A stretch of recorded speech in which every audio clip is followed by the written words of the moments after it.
guys, it's so windy up here.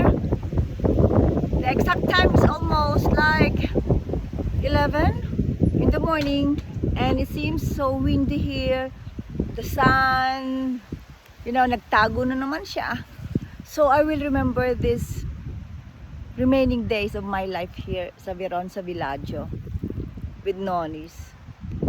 Nag-work, pero ang dami ring naging opportunity to see these beautiful mountains, beautiful view, beautiful valleys here. So guys, I really, it's a matter of how you take every day of your life, every moment of your life. That is the most important thing that we should take a look into, okay? It does not depend on the situation, or it doesn't really matter how you feel.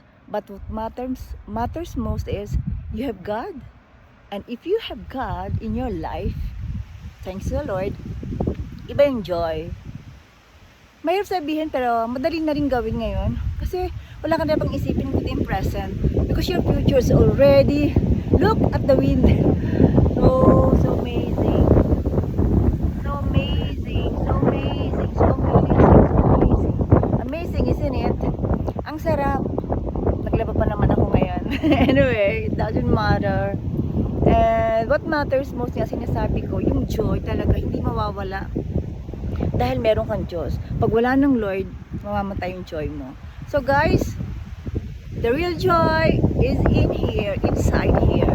So, you cannot contain it. Like this wind, you cannot control the wind. You cannot see the wind, but you can feel the joy.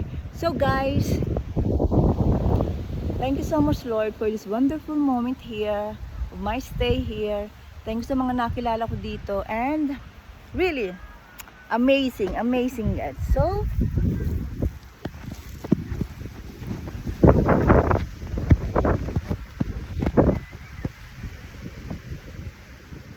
yan.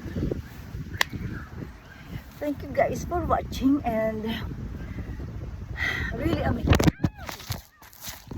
Guys, nahulog kasi pinatong ko lang dun. Anyway, just a glimpse again.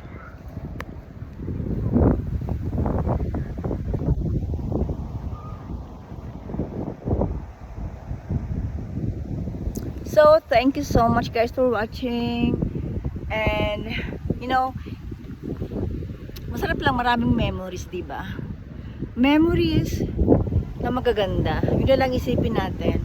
Dahil meron ding memories na pangit. But lagi kong iniisip, lagi ko ngayon napag-aralan ko na mapangit, merong pangit na memories, pero nagbibigay ng lesson sa atin. Not to be bad, not to be worse, but to be a better person. Okay?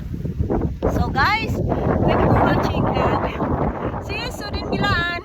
Thank you guys. Love, accept, and forgive. Yan ang gusto ng Lord para sa ating lahat.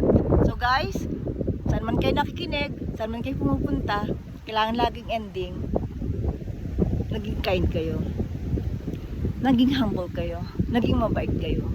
Kundi natin matutulungan lahat, but God has always a way for us to be kind and to be like helping other people. Okay? So guys, yun lang po masasabi ko, na sikreto ng masayang buhay. At thank you sa Lord for holding up on me. Thank you so much. Bye!